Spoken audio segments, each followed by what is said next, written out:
When the NFL season kicked off several months ago, my prediction for this year's Super Bowl was the Packers versus the Broncos. Midway through the season, and due to the resurgence of the Cowboys, I quickly switched my prediction to Dallas versus New England. And yet, I was wrong again. But the good news is that we no longer have to predict because the teams for Super Bowl 51 have already been decided.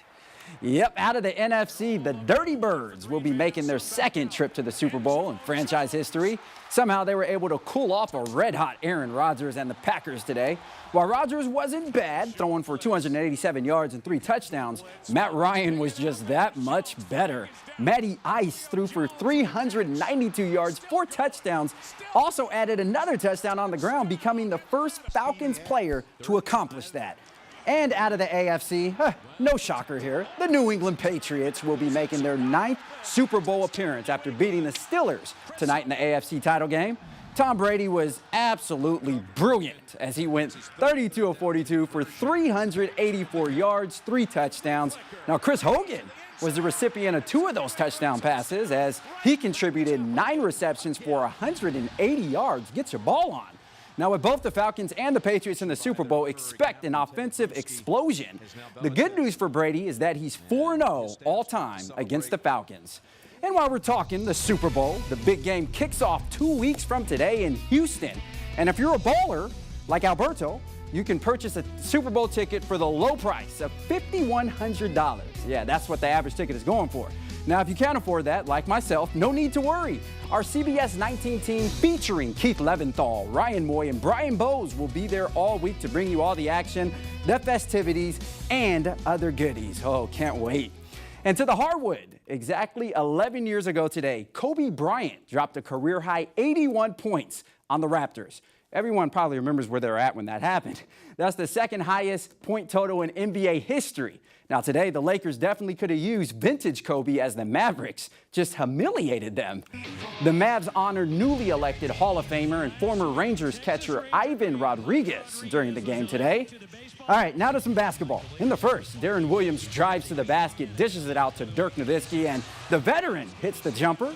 Dirk had 13 points on the night. To the second, Mavs up by 29 points. But you see, Steph Curry doesn't think that's enough. He nails the 3-ball. Dallas would take a 34-point lead going into the half. And they were just heating up. In the second half, Justin Anderson from behind the arc, no diggity, no doubt.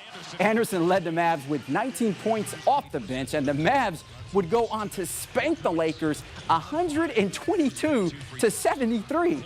Now, that's the 3rd largest margin of victory in franchise history for Dallas. And just 24 hours ago, the Texas A&M men's basketball team was involved in one of the more controversial endings ever to a basketball game. But tonight, it was all about the women. And although this game didn't have a controversial ending, it would go down to the final seconds. The Aggies hosted LSU tonight, seeking their 5th win in conference play. We're going to pick things up in the 4th. Aggies trailing by 6 with just over 6 minutes left in regulation. Ariel Howard drives to the basket, gets the bucket. A&M cuts LSU's lead to 4. Now less than a minute left. Kalia Hillsman gets it below, and she delivers. Hillsman had a team-high 13 points. That ties the game with 39 seconds left. Now 11 seconds left in regulation. Aggies ball. Curtis Knox drives, kicks it out to Howard, who finishes at the rim. That would be the game winner. Aggies erase a 15-point deficit, beat LSU 54-52. They move to 5-2 in conference play. And coming up next, one of East Texas' best high school football players has officially shut down his recruitment. We'll tell you all about it right after the break. Well, it's the most exciting time of the year for prep athletes across the nation, recruitment time. And if you're a star athlete like John Tyler's Bryson Smith, chances are you have received numerous offers at this point.